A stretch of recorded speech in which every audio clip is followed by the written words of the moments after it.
Bom dia, boa tarde, boa noite. Não interessa em qual horário, de onde você estiver assistindo essa palestra. Desejo que você seja muito bem-vindo a essa palestra, que esse possa ser um momento de troca, onde eu possa, não só eu trazer as minhas contribuições, como e ensinar também, para vocês, e que eu também possa aprender depois, trocar informações com vocês. Meu nome é Lohane Marins Gonçalves, sou atualmente doutoranda em Engenharia Química pela UFO, sou mestre e bacharel em Engenharia de Alimentos também pela UFO, e hoje eu vim falar um pouquinho sobre as metodologias para escrita científica, focando, em apresentar para vocês alguns tipos de revisões científicas que a gente pode produzir, ali durante a nossa caminhada, seja durante um mestrado, um doutorado, um pós-doutorado, enfim, durante a nossa carreira, acadêmica, científica, de iniciativa privada, de iniciativa pública. A partir do momento que você, se dedica à ciência de alguma forma, você está apto a gerar, dados científicos, sejam eles empíricos ou a partir de revisões da literatura, que vai ser o foco aqui da nossa palestra de hoje.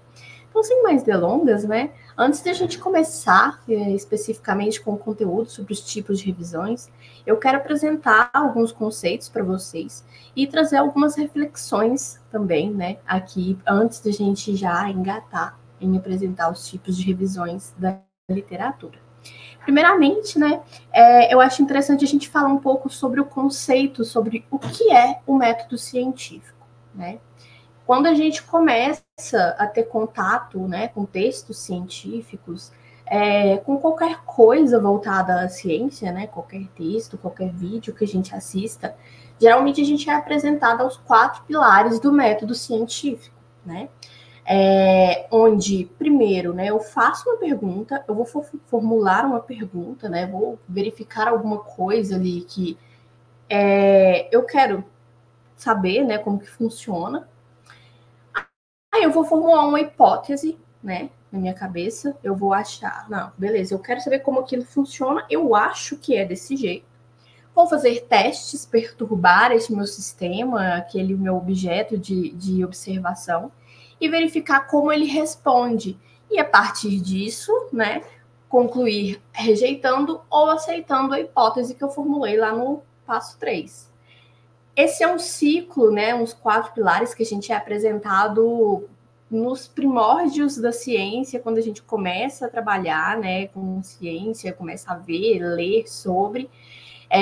Inclusive, é muito interessante, que a gente sempre também é lembrado disso, é a forma como a gente, como criança, quando criança, observa e aprende sobre o mundo, usando esse método científico, claro, bem mais simples, salvo todos os poréns, mas é basicamente ele.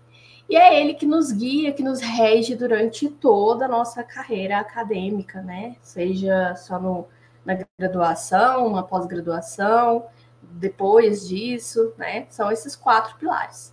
E aí é interessante a gente para pensar onde, uma revisão da literatura é importante dentro desses métodos, dentro dessa metodologia do método científico, Geralmente, a gente costuma pensar que a revisão ela tem uma grande importância ali naquele segundo passo, que é onde eu investigo e formulo uma hipótese, onde eu vou verificar, se aquela minha pergunta que eu fiz lá inicialmente, se existe algum tipo de resposta para ela, Vou formular uma hipótese e vou verificar a partir de outros dados da literatura, fazer um compilado de dados, aplicar uma estatística, aplicar uma meta-análise, verificar, se eu tenho uma resposta, se eu posso concluir ou não alguma coisa a respeito da minha hipótese, rejeitar ou aceitar essa minha hipótese.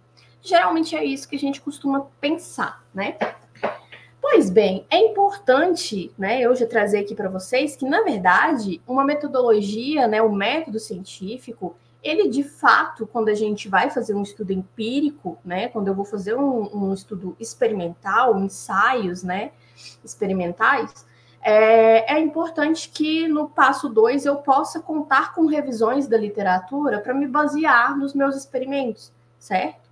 Só que não só nesse passo 2, tá?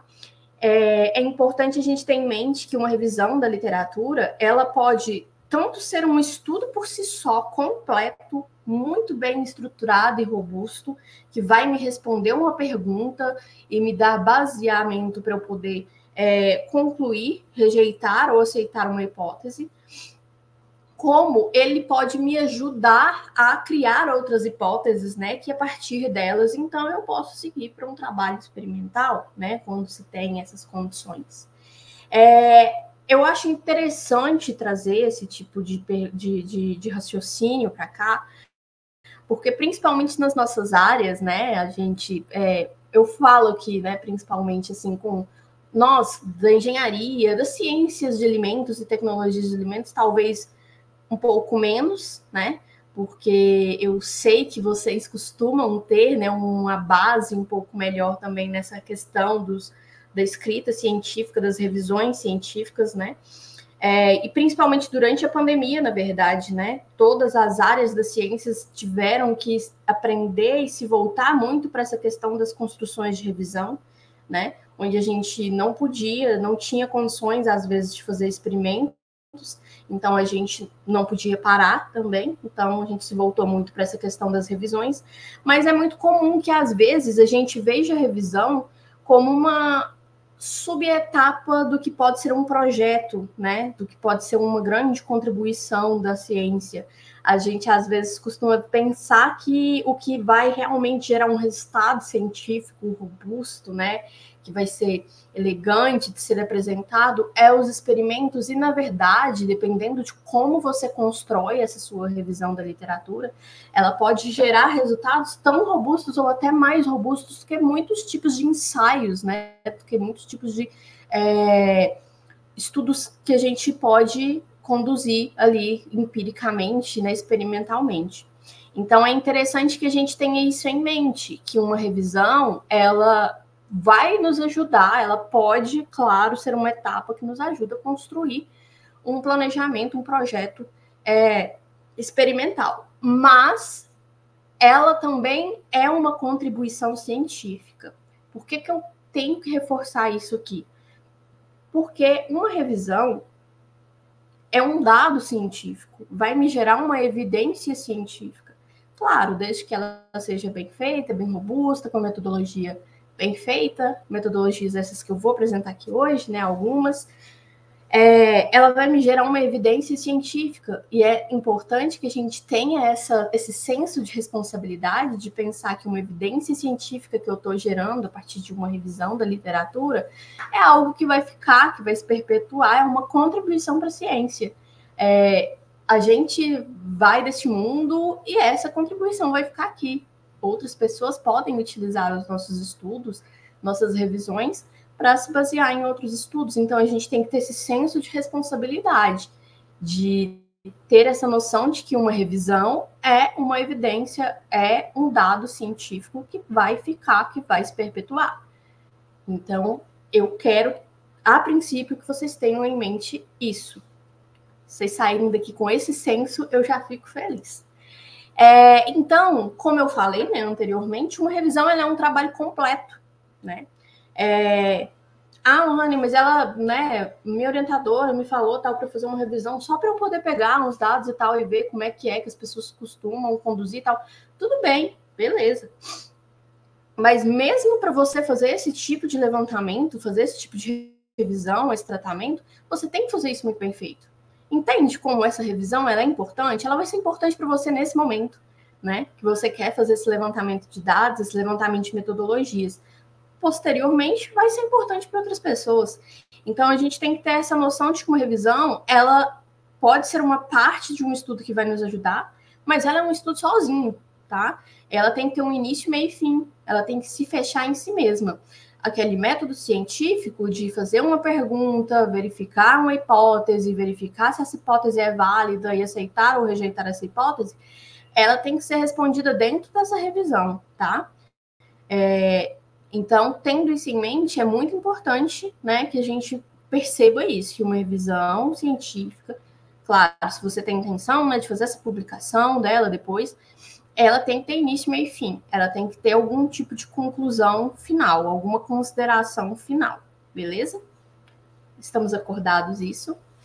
E aí eu trago aqui agora, né, essa hierarquia das evidências científicas, tá? Que é uma pirâmide muito utilizada geralmente em cursos, né? Todos os cursos que vocês fizerem, né, sobre escrita científica, principalmente cursos voltados especificamente para revisões sistemáticas, que são essas revisões que estão aqui em cima. Aqui a forma que eu coloquei esse gráfico cortou um pouco, mas aqui são as revisões sistemáticas, tá?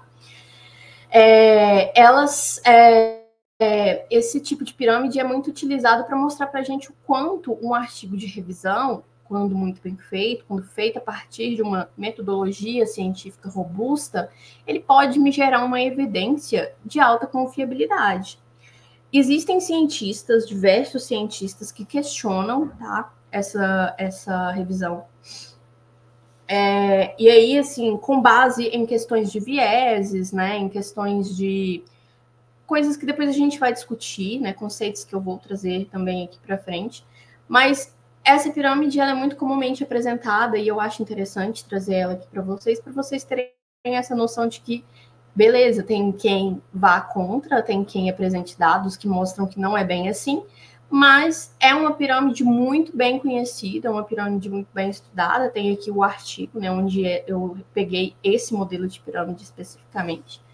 E aí ele coloca que as revisões sistemáticas, né, sejam elas com meta-análise ou não, geralmente com meta-análise o método fica um pouco mais robusto, né, mas as revisões sistemáticas, então, elas se encontram, né, acima de relatos de casos, séries de casos, estudos de casos controle, estudo de corte, de clínicos randomizados, e diversos outros estudos que a gente costuma conduzir experimentalmente, né. Então, e aqui é importante a gente trazer também a questão da diferença da definição de um estudo e um artigo, tá? Um estudo nem sempre é um artigo. Um artigo experimental foi um estudo, tá? O estudo é, por exemplo, algo que eu descrevi na minha dissertação, que eu fiz, mas que eu não publiquei. Vamos supor assim. Mas a partir do momento que eu fiz algum experimento, algum estudo clínico randomizado, por exemplo, fiz uma análise sensorial, fiz qualquer coisa, escrevi esse artigo, submeti, publiquei, beleza? Era um estudo que virou um artigo. Eu acho interessante trazer essa diferença, né? Que às vezes pode ser tão óbvia, né? Mas que, a princípio, quando a gente começa a estudar um pouco de metodologia científica, esses conceitos podem se confundir um pouco e causar um pouco de confusão na nossa cabeça, tá? Então, essa pirâmide, ela nos apresenta a força da evidência baseada em estudos, não necessariamente artigos, tá? Mas em estudos de modo geral, e coloca lá as revisões sistemáticas como a mais alta classe, né, de geração de força de evidência. Outros conceitos que são importantes de a gente ter em mente aqui, né, no início da nossa palestra já, é a diferença de estudos primários, né, artigos primários e estudos secundários, artigos secundários. O que é um estudo primário? Um estudo primário, ele é um estudo observacional, tá? Ou de intervenção, que pode me gerar dados inéditos, que vai me gerar algum tipo de dado inédito, tá? Então, é um estudo de fato primário. Eu vou lá, vou fazer a minha, né, fiz o meu experimento, verifiquei como que o mouse reage quando eu arrasto ele aqui para o lado. É um dado inédito, ninguém tinha feito isso, escrevo meu artigo, publico, beleza. É um artigo primário, tá? Foi um estudo primário, publiquei, era um artigo primário. Um estudo secundário, um estudo, né, secundário, um artigo secundário, é um artigo onde eu vou compilar dados de estudos primários, dados que foram inéditos, publicados por diversos cientistas. Então, dados que os cientistas verificaram, vários cientistas me mostraram que o resultado de tal alteração do sistema é a mesma, ou vai ter uma pequena alteração justificada por isso, por aquilo. Então, um estudo secundário nada mais é como revisão da literatura, tá? É quando eu vou pegar, então, dados de estudos primários, compilá-los, fazer um tratamento ali estatístico, ou, enfim, como diz, expô-los de alguma forma, organizá-los de alguma forma, e escrever um texto científico a partir deles, e aí gerar esse estudo secundário. Lohane, são só esses dois tipos? Sim. Tem quem faça divisão ainda com uma terceira classe, né? Quando a gente faz essa divisão dos estudos, dos artigos, chamando de estudos terciários, as overviews ou revisões guarda-chuva, que são revisões feitas a partir de outras revisões, né? Então, é quando eu tenho um tema, por exemplo, que já foi amplamente discutido, só porque os estudos mais atuais que eu tenho são só revisões da literatura. Eu vou fazer uma revisão das revisões, verificar o que foi concluído nessas revisões científicas, né? E aí eu tenho, então, as overviews, a gente chama de overview, ou revisão guarda-chuva. Umbrella Review, você pode ver vários tipos de nomes, mas são revisões de outras revisões, tá? Quando você for ler lá a metodologia, vai estar descrito que foi feita uma revisão da literatura a partir de revisões da literatura, tratando de tal assunto, do período tal até tal período, buscados na base de dados assim, assado, e assim por diante. Mas, basicamente, na grande parte da literatura diz que há essas duas classificações. As overviews, revisões, né, guarda-chuva, umbrella review, entram também como estudos secundários, porque são estudos onde eu estou fazendo uma revisão da literatura que me tinha dados inéditos e originais, né? Então, a princípio, vamos tratar que a gente tem esses dois tipos de estudos, tá?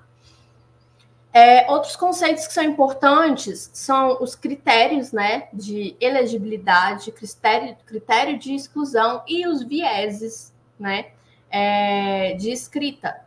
Esses conceitos são importantes a gente ter em mente aqui já no início, porque eu vou citá-los muito durante o restante da palestra, né?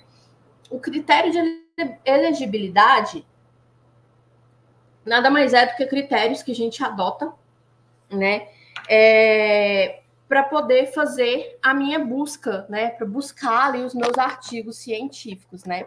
Então, eu vou aplicar esses critérios para verificar se um estudo pode ou não compor a minha amostra de estudos que eu vou inserir no meu artigo de revisão, tá? É interessante a gente ter também em mente esses tipos de nomenclatura. Geralmente, quando você vai ler textos falando sobre escrita de artigos de revisão,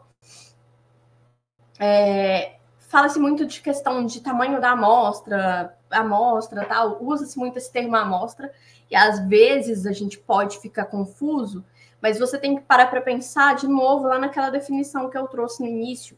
Um artigo de revisão, por si só, é um estudo sozinho, tá? É um estudo que eu fiz e que virou um artigo de revisão da literatura, tá? Então, a minha amostra, o que é a minha amostra? São os artigos que eu revisei. Aquela parcela da literatura que eu estou estudando para compor e chegar no meu resultado do meu artigo de revisão. Então, os critérios de elegibilidade, eles vão ser critérios, né, que eu vou definir e aplicar para verificar se o meu estudo pode ou não compor essa amostra. Então, eu estou fazendo ali uma revisão da literatura, vamos supor, e eu vou pegar somente estudos primários, tá? Eu quero uma revisão da literatura comum, eu vou fazer um overview. Então, eu vou pegar somente estudos primários. Eu quero uma revisão só com os últimos 5 anos de estudos, porque é um tema que tem uma gama muito grande de estudos publicados, então eu vou pegar só dos últimos 5 anos. E artigos em inglês só, não vou pegar de outras línguas, né? E, enfim, esses são os meus critérios de elegibilidade, né? Os critérios de exclusão são os critérios que eu aplico para filtrar os estudos de acordo com a minha pergunta de investigação, tá? Então, vamos supor, eu quero fazer um estudo, né, sobre metodologias eletroanalíticas. Eu trabalho com metodologias eletroanalíticas, né, para análise de compostos em alimentos. E eu vou fazer uma revisão sobre análises Eletroanalíticas para determinação de antocianinas em alimentos, in natura. Beleza. Quero fazer uma revisão sobre isso. Aí eu vou jogar lá, coloquei os meus critérios de elegibilidade, né? Os últimos 10 anos. Essa e essa base de dados que eu tenho que definir, essas bases de dados, e esses tipos de informações que eu já estou citando, gente, é o seu escopo, a sua metodologia que você vai descrever lá na hora que você está escrevendo um artigo científico. E todos esses passinhos é muito importante que você vá anotando, tá? Porque quanto mais detalhado for a sua metodologia científica lá do seu artigo de revisão, melhor é. Então, beleza. Esse é o meu tema, né? Métodos eletroanalíticos para análise de antocianinas em alimentos in natura. Tá. Vou fazer a definição, né, das minhas palavras-chave, tá? Geralmente, definição de palavras-chave a gente faz quando a gente está, né, no mestrado, doutorado, início de doutorado, a gente faz essas definições com o orientador, tá? É uma recomendação que eu sempre trago, principalmente para quem me assiste, né, que é de mestrado, doutorado, sempre converse com o seu orientador. Ele entende da área, ele pesquisa sobre a área há mais tempo do que você. Então, por exemplo, coisas simples, né, que às vezes a gente vai ficar travado muito tempo, como essa estratégia de busca. Se você trocar ali uma ideia com o seu orientador, às vezes, já como é um tema que ele já tem, né, uma expertise maior, ele vai saber te ajudar e te destravar ali na hora. Então, é muito importante que a gente tenha autonomia, que a gente consiga conduzir, né, uma escrita científica sozinho, que a gente consiga conduzir uma busca de artigos sozinhos, mas a gente sempre tem também que contar com a expertise do orientador. Caso contrário, por que existiria orientador, né, gente? Para esses momentos de dar realmente essa orientação. Ele já pesquisa e estuda há muito tempo sobre aquilo que você está escrevendo, que você vai escrever, né? Então, aproveita, suga muito conhecimento mesmo, porque quanto mais você consegue absorver nesses momentos, mais você vai ficando autônomo, né? Mais para frente, mais adiante. Então, beleza. Defini minha estratégia de busca, né? Vou pesquisar usando essa palavra-chave. No SciDirect, no Web of Science e no PubMed. Vão ser essas as minhas bases de dados, vão ser só essas 3. Quais bases de dados? Converse com o seu orientador. Outra coisa que pode ser interessante você trocar uma ideia com ele, né? Porque ele também vai saber te falar onde costuma ter artigos interessantes para a área dele. Mas ele também, né? Eu queria ver se não tem outras bases e tal. Tem mecanismos e tem ferramentas da própria Elsevier, tá? Que te ajudam a procurar bases de dados para as áreas, né? Dependendo de acordo com a sua área, tá? Eu, como eu disse, não trouxe esse conteúdo a mais aqui, esses tutoriais, porque ia ficar extensa a palestra, já vai ficar um pouco mais extensa, e o tempo aqui é mais curto. Mas a plataforma da Periódico CAPES, se você for lá na onde você faz as buscas, né, que você pega lá, que você pode buscar por base de dados, que você pode buscar por revista, ou por termo de pesquisa, né? Tem um campo lá também que vai falar pesquisa por área, né? Aí você vai entrar nesse campo, vai colocar qual que é a sua área, né? Engenharia de alimentos, ciência de alimentos, tecnologia de alimentos, química, engenharia química, enfim. Você vai colocar a sua área e a plataforma da Periódico CAPES vai te dar várias bases de dados que costumam ter estudos sobre aquela área. A Elsevier também tem uma ferramenta similar a essa, tá? Só porque a Elsevier vai buscar apenas bases de dados deles, né? A Periódicos é mais interessante porque ela pega de modo geral. Então, beleza. Montei essa minha estratégia de busca. Meu tema era só métodos eletroanalíticos. Mas eu achei esse artigo aqui que não estuda antocianinas, mas ele estuda outros tipos de antioxidantes naturais, mas não fala de antocianinas. Aí é aqui entra meu critério de exclusão, né? porque não é dentro do tema que eu quero. Por que é importante a gente ter essas coisas bem claras na nossa mente? Porque senão você vai fazer uma busca e aí você vai achar 257 artigos e, gente, é humanamente impossível ler 257 artigos durante um mestrado, por exemplo, né? Para poder fazer um artigo de revisão, né? Às vezes, talvez, a gente até acaba lendo alguma coisa próxima a isso durante um mestrado, porque a gente lê muita coisa, né? Mas para escrever um artigo de revisão, para compilar dados de forma que fique claro, que você consiga filtrar uma evidência, é muito inviável e é humanamente impossível, tá? Humanamente. Ah, mas eu vou fazer um estudo utilizando a inteligência artificial. Beleza. É outra coisa, é outro assunto, é outra palestra, tá? Aqui eu tô falando de revisão científica, utilizando, né, o sentar na cadeira e preencher uma planilha com os dados mesmo. Ah, mas eu vou usar uma inteligência artificial para fazer essas planilhas e tal. Beleza, você pode fazer isso. Só porque, gente, no fim das contas, e todo curso que você fizer sobre o uso de inteligência artificial na escrita científica vai te chegar nessa conclusão. Você precisa de sentar e ler o que foi compilado depois, tá? Não tem como e não é ético, né? E aí voltamos de novo ao senso de responsabilidade. Não é ético gerar um artigo só pegando e copiando os dados de inteligência artificial, tá? Você vai ter que sentar e vai ter que ler. Então, é interessante que você faça muito bem feita essa definição dos seus critérios de elegibilidade e de exclusão, para que você consiga eliminar erros e que você consiga construir uma revisão muito bem feita e muito bem fechada nela mesma lá no final. E aí é interessante, inclusive, essa questão já da questão da definição dos critérios, né, de elegibilidade e exclusão, porque a gente tem que ter em mente que durante a escrita de um artigo é comum que a gente cometa erros de vieses, né? Então, eu vou ter um viés na minha busca, né, no meu jeito de interpretar. Tipo, tem vários guias, né, que trazem, na verdade, descritos os diversos tipos de vieses que a gente pode acabar esbarrando ali durante a escrita de um texto científico, tá?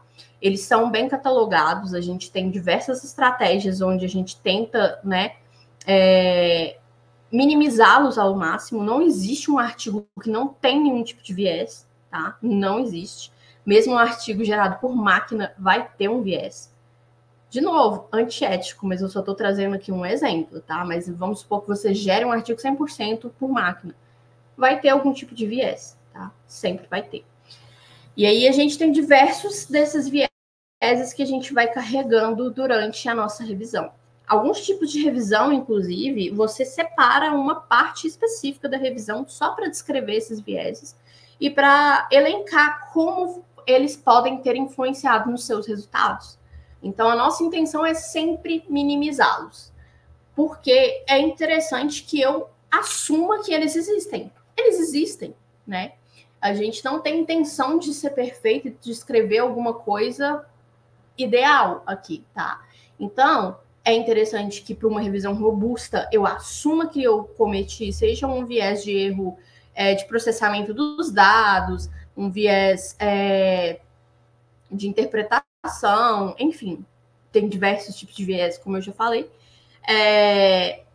mas eu quero sempre minimizá-los. Então, esse aqui é um termo, né, que eu vou trazer, como diz, marca, dá um pinzinho aqui, que isso aqui é uma palestra sozinha, só para falar sobre viés, tá?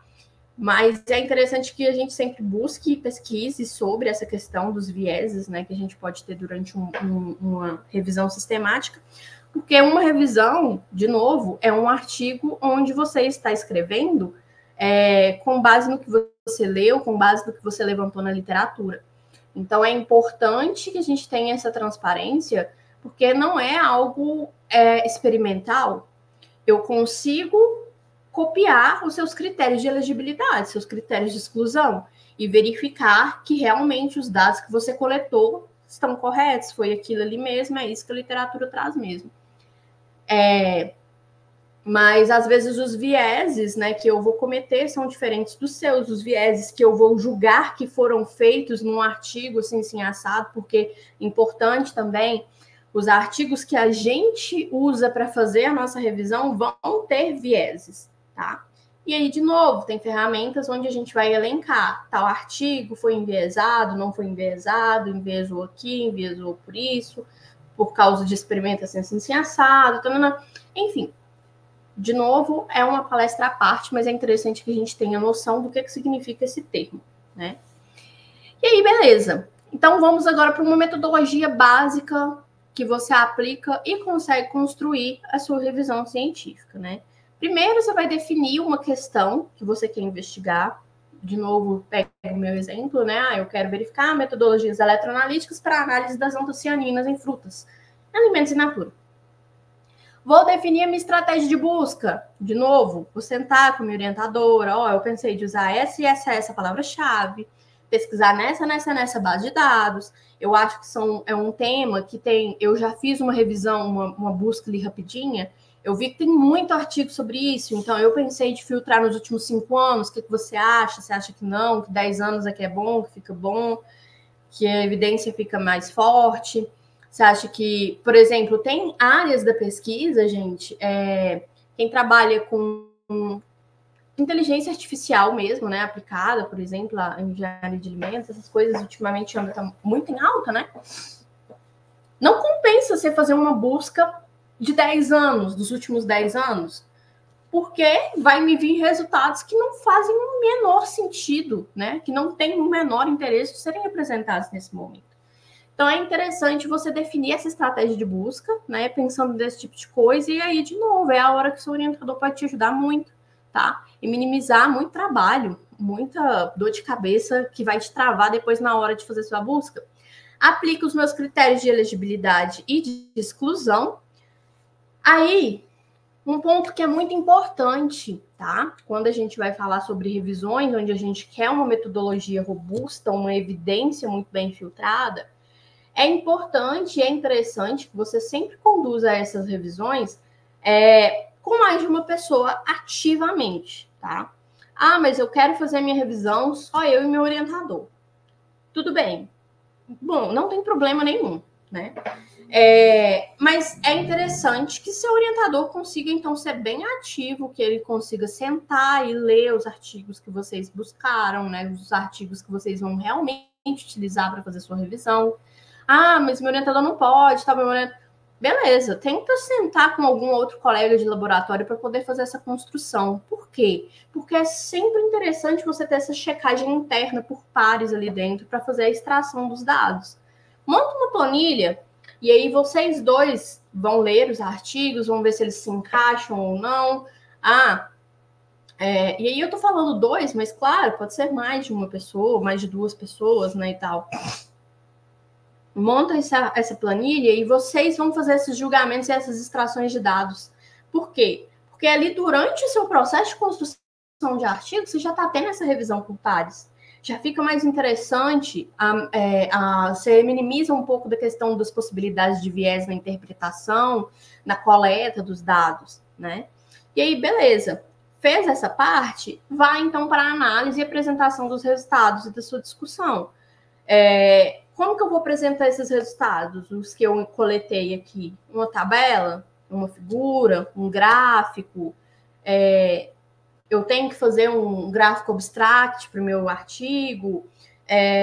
Vou fazer o texto, mas o texto eu vou explicar a partir de um fluxograma, tá? Enfim. Lembre-se sempre que revisões são textos que já costumam ser textos bem densos e pesados. E tem que ser, tá? Tem que ser. Então, o máximo que você conseguir dinamizar a leitura do outro, melhor é para você. Melhor vai ficar seu artigo, melhor vai ficar para você conseguir, né, submetê-lo e, na verdade, conseguir publicá-lo, né? Porque submeter a gente submete em qualquer lugar. Então, assim, tem como fazer uma tabela?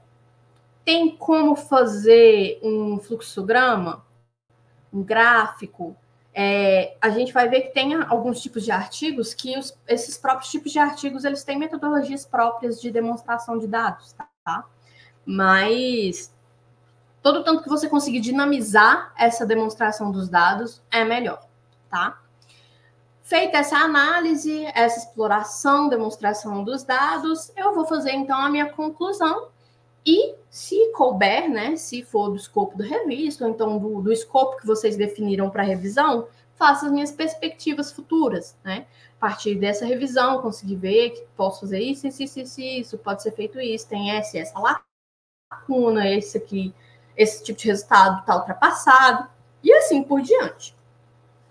Então, beleza, por onde que eu vou começar? Vou formular uma pergunta, né? Como que eu vou definir essa pergunta? Como que eu vou formular essa pergunta? De novo, é alguma coisa que você quer verificar, né? Algum fenômeno. É a parte mais simples, na verdade, né? Como diz dessa metodologia de construção da revisão, que você vai verificar algum fenômeno. Você quer verificar algum fenômeno? Essa é a sua pergunta. Eu, por exemplo, nesse meu exemplo que eu trouxe aqui, eu quero verificar se existe metodologia científica e se existe, como que ela é feita, como que foi feita, quais os resultados. É interessante a eletroanalítica para fazer a análise desses compostos, né, dessas antocianinas nos alimentos? Vamos verificar, né? Essa é a minha pergunta. Aí, beleza. Eu vou validar a minha pergunta de investigação, né? A partir de novo, né, verificando com o orientador, né, verificar se ela abarca realmente o objetivo do meu estudo, se essa pergunta que eu formulei, se ela realmente está interessante, se ela realmente traz ali o que eu quero que seja respondido, né? Eu vou definir os meus descritores de busca, e aqui eu trouxe alguns exemplos.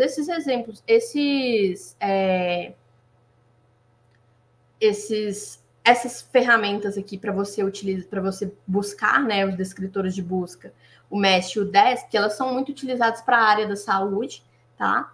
Mas você consegue também, porque elas são alimentadas a partir, principalmente, do PubMed, tá? Principalmente, não só dele, mas principalmente. Mas você consegue fazer também essa definição, né, dos descritores de busca, utilizando ferramentas que vão te ajudar em qualquer outra área. Tem esses sites, né, para te ajudar a definir os descritores de diversas áreas. No momento, agora eu não consigo lembrar o nome, mas tem um específico, inclusive, para as áreas de ciências, né, e engenharias. Mas isso aí, quando diz uma busca no Google, você encontra, tá? Por que é interessante você utilizar esses sites, né, que te ajudam a buscar descritores? Porque, por exemplo, às vezes, o que a gente conhece como antocianina pode ser descrito de diversas outras formas em artigos. Às vezes o cara não faz a busca só do grupo de antocianinas, ele busca alguma antocianina só, e aí ele usou só essa antocianina nas palavras-chave, por exemplo, entendeu? Do artigo dele. Então, quando eu fizer a minha busca, se eu jogar lá, né, antocianinas, pode ser que não apareça esse artigo dele, e aí eu vou perder um resultado. Eu estou gerando um viés para minha pesquisa. Lembra que a gente sempre quer minimizar esse tipo de erro, esse tipo de ocorrência? Então, é interessante você usar esses sites, porque quando você joga a palavra lá, por exemplo, a eletroanalítica, ele vai me trazer várias outras palavras-chave que são comumente utilizadas ou vinculadas à palavra eletroanalítica nas bases de dados. Entende a importância desses sites, né, que te ajudam a definir esses descritores de busca, essas palavras-chave, a gente chama de descritores de busca. Beleza. Vou verificar, né? Se na base de dados que eu for buscar, ela utiliza daquele tipo de busca que eu vou utilizar os operadores booleanos, or, and, not, utiliza. Porque aí eu já vou fazer, então, definir esse meu descritor colocando essas palavrinhas, esses operadores booleanos. E aí, de novo aqui, gente, é importante que essa busca, né, essa estratégia de busca, por exemplo, electroanalytical and anthocyanin and fruits and vegetables, enfim, as palavras que eu vou utilizar, eu anote, tá? Por quê?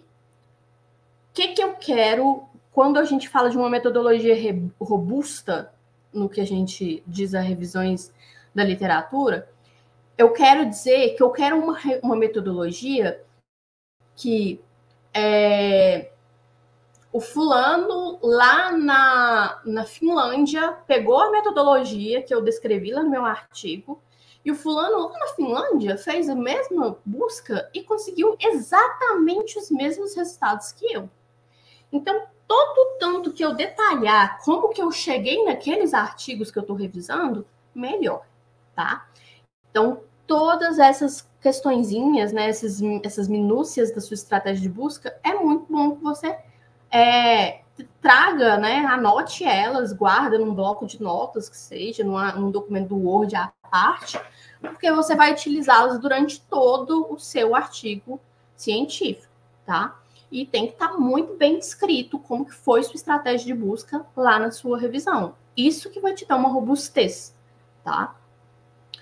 Beleza, fiz a minha busca, defini meus descritores, achei um grupo de artigos, vou aplicar os meus critérios de exclusão e de elegibilidade. Pronto, tá aqui minha amostra de artigos para eu fazer minha revisão. Aí, beleza. Quais são geralmente os problemas que podem surgir já nesse início, nessas primeiras etapas da construção do artigo? Primeiro, eu vou fazer a definição do meu escopo da minha revisão, certo? Quando eu faço uma definição do escopo errada, por exemplo, você já assistiu a minha palestra inteira e aí você quer fazer um artigo de revisão sistemática com meta-análise em rede, né? Só que o tema que eu defini não tem artigo bastante para que eu consiga fazer essa meta-análise. Eu não tenho resultados experimentais o bastante para fazer essa meta-análise. Foi uma falha, então, quando eu faço esse tipo de definição, né? Eu queria fazer esse tipo de artigo de revisão. Mas eu não tenho um artigo primário para fazer esse tipo de artigo de revisão. É uma falha na definição do escopo da revisão. Então, né, complicado, então nem dá para fazer essa revisão. Não.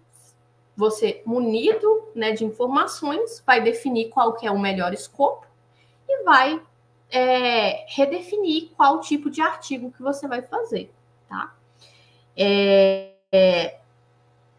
Então, quando você sabe os tipos de revisão que você pode construir, é interessante aqui neste momento. Porque aí você olha o seu grupo de artigos, sua amostra, né, que você conseguiu reunir, e aí você vai conseguir falar, beleza, eu consigo fazer uma revisão bibliométrica a partir disso aqui? Não consigo. Mas então eu consigo fazer uma revisão do escopo? Consigo. Então, vou fazer uma revisão do escopo. Entende? Aí, beleza. Outra falha muito comum é a questão do excesso de fontes, tá? A sobrecarga da revisão, né, ela pode dificultar a síntese de seus resultados. Então, quando a gente fala, né, que mas não dá para fazer uma revisão da literatura com 250 artigos primários, ou uma overview com 250 revisões. Mas eu vou utilizar uma ferramenta de IA que consegue puxar esses dados sem censar. Beleza, a questão é que dificulta depois para você ter uma síntese desses resultados e conseguir ter um resultado robusto, um resultado que seja interessante e que gere uma evidência científica. Então, a gente tem que evitar essa questão do excesso de fontes, né? O viés da seleção também é um viés muito comum de acontecer. Geralmente é muito difícil a gente conseguir minimizá-lo. É interessante, por isso que é interessante que você adote um mecanismo de busca, uma estratégia de busca muito bem descrita, muito robusta, e, se possível, faça essa revisão com um par, né, com um colega, com um orientador mais presente, com mais de um colega, porque aí vocês vão fazer essa estratégia de busca, mais de uma pessoa, vai testar essa estratégia de busca e vai verificar, depois, né, de aplicar os critérios de elegibilidade, de exclusão, se a seleção ela está batendo ali, ou se está tendo alguma incongruência, algum, né, mas eu acho que esse artigo aqui deveria entrar sim, a gente devia utilizar ele na nossa revisão, sim. E aí fulano fala que não, é hora de mais alguém desempatar, geralmente o orientador, né? Então, é interessante nesse momento a gente contar com mais de uma pessoa fazendo essa revisão exatamente por essa questão, para a gente eliminar essa questão do viés da seleção. Falta de atualização também é uma coisa muito, né, comum. E aí aqui entra a questão também da gente saber definir bem o tema, né? E saber como se comporta esse tema temporalmente, que é o que eu estava falando, por exemplo. Não adianta eu querer fazer um artigo de revisão sistemática sobre as metodologias utilizando a inteligência artificial para fazer isso, aquilo, tal, porque o que acontece? Um artigo de revisão sistemática, geralmente, eu não tenho um corte temporal, ou seja, eu não defino um período de tempo onde eu vou fazer uma busca. É interessante que eu consiga ter algum tipo de mecanismo na minha revisão onde eu possa aplicar esse corte temporal. Por quê? Porque os resultados de inteligência artificial lá de 1997, por exemplo, nem precisa de ser tão longe, não são resultados que são interessantes para mim hoje em dia. É um tempo que eu vou passar lendo um artigo, que eu vou tentar filtrar uma evidência ali desse artigo que não condiz, né? Então, assim, a não ser que seja realmente o objetivo da revisão, né, fazer um histórico, um levantamento histórico, é interessante que a gente consiga entender como que essa revisão se comporta no tempo, como que essa revisão se comporta também em questão geográfica, né? Eu quero fazer uma revisão sobre as frutas que são mais comumente consumidas no Peru. Mas eu vou pegar só artigo em francês. Não faz muito sentido, né? Porque primeiro que você está cortando o inglês, que geralmente é onde a grande parte dos cientistas publicam, e mesmo colocando uma outra língua, você está pegando uma língua que é muito, assim, não é impossível, mas provavelmente vai deixar seu artigo bem enviesado, né? Então, assim, esse tipo de coisa são coisas, às vezes, muito óbvias, mas que a gente tem que prestar muita atenção na hora de fazer o nosso artigo, de fazer a nossa estratégia de busca. Aí, beleza. E aí, de novo, né, voltando na questão do escopo, né, na falha da definição do tipo de revisão, que é o que eu vou tentar sanar um pouco agora com os próximos minutos da nossa palestra, né? A gente tem vários tipos de revisão da literatura, né? A gente pode dividir essas revisões em dois grandes grupos. Aí aqui, mais uma vez, vai depender muito do autor onde você busca, né, essa questão dos tipos de revisão. Essa divisão dos grupos, principalmente. Os tipos de revisão, geralmente, não é muito bem descrito. Mas essas divisões em grupos podem mudar de um autor para o outro. Eu trouxe essa definição aqui, que é onde você tem as revisões narrativas e as revisões sistematizadas. As revisões narrativas, elas podem ser tanto revisões de mapping, como análise bibliográfica, e aí a análise bibliográfica ela ainda pode se dividir, de novo, em uma análise questionadora, opinativa, conceitual ou histórica. E aí a revisão narrativa por si só, ela pode ser só questionadora, opinativa, conceitual ou histórica. Uma revisão narrativa, ela é conhecida como uma revisão bibliográfica ou jornalística. É o tipo mais tradicional de revisão, tá? É aquela revisão que você faz com o relato de um estudo publicado previamente sobre uma pergunta de investigação. Mas, assim, sem seguir muito alguma metodologia científica e robusta, né? Você vai fazer um relato, né, de caso. Então, ela se baseia muito de métodos que são bem formais e subjetivos, geralmente. Pode ou não ser descrito para identificar, selecionar e sintetizar os resultados das amostras de estudos. Elas são usuais, né, para fazer o resumo de evidência, e é uma ferramenta importante, inclusive, quando a gente quer fazer aquele levantamento rápido para verificar algum tipo de lacuna muito rápida, sabe? Então, quando a gente vai fazer lá um seminário na graduação, por exemplo, que é um negócio que, assim, que você não vai... que você só quer ver mais ou menos por alto o que tem na literatura. Você já está construindo uma revisão narrativa, você não está sentando e escrevendo nela já. Mas essa busca rápida já é uma parte da metodologia da construção de uma revisão narrativa. elas geralmente são utilizadas como justificativas para novas pesquisas, tá? Aí, assim, só passando bem por alto, tá? Agora nos tipos de revisão, para não estourar mais ainda do tempo, né? Que eu sei que eu tenho, que já está um pouquinho acima. As revisões de mapping, né? E aí aqui eu trouxe um exemplo de uma revisão de mapping. Então, depois, se vocês quiserem entrar nessa revisão para depois dar uma olhadinha e ver como que é a carinha mesmo, né? Completa de uma revisão. Em todos eu deixei esse exemplo exatamente para isso, tá? Para vocês depois entrarem e dar uma olhadinha. Elas são uma referência que pode estar em qualquer formato, tá? Ela pode ser uma revisão, então, de livros, né, de revista, de site, ou seja, qualquer fonte pode ser utilizada para embasar essas revisões. Então, uma revisão de mapping, como o próprio nome, né, sugere, é uma revisão onde eu vou fazer um mapeamento, seja a partir de sites, aí pode ser de sites, assim, qualquer tipo de site, tá? Vamos supor que eu quero fazer uma revisão sobre as fake news mais utilizadas na área de alimentos.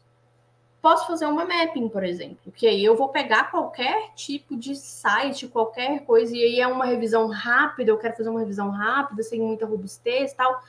Beleza, posso fazer, então, um tipo de revisão de mapping. É interessante a gente saber, por mais que as revisões narrativas, elas costumam ser revisões que nos dão uma liberdade de construção, é interessante a gente saber esses tipos de construção que a gente pode ter para tentar delimitar bem o nosso texto, né? Para facilitar a nossa questão da nossa escrita. As revisões narrativas, elas costumam gerar evidências um pouco mais questionáveis, mas elas ainda têm, né, suas diversas áreas de aplicação, suas diversas formas de serem utilizadas que vão facilitar, né, e suas diversas contribuições científicas, tá? E, assim, isso varia muito de área para área também. Na nossa área, né, nossas áreas de ciências, de exatas, geralmente as revisões narrativas são muito pouco empregadas, né? Exatamente por elas não gerarem uma evidência muito forte. Geralmente as pessoas optam por escrever outros tipos de revisões sistematizadas, que a gente chama. Mas eu conheço diversas pessoas que, em outras áreas, né, da ciência, que utilizam muito de revisões narrativas, que é bem comum, é bem tradicional, inclusive, e gera evidências de boas qualidades. Lembrando que não interessa, na verdade, se você fizer uma revisão sistemática com uma meta-análise de rede, utilizando as metodologias mais robustas e mais atualizadas, se você não for, né, um profissional que tem lá aquele sentido que eu pedi, né, que eu reforcei tanto lá no início, aquela questão de saber, né, que a gente tem uma responsabilidade pelo que a gente escreve, pelo que a gente está trazendo para a comunidade científica, qualquer tipo de revisão que você vai fazer vai ter suas falhas de robustez, né? Então, é interessante que a gente sempre tenha isso em mente. Eu quero gerar um material, uma evidência científica que vai contribuir futuramente para outros cientistas, se não para mim mesmo, muito em breve. E aí, a partir desse senso de responsabilidade, a gente consegue construir um material muito bem feito, né? Que gera uma evidência robusta e muito bem descrita. Continuando,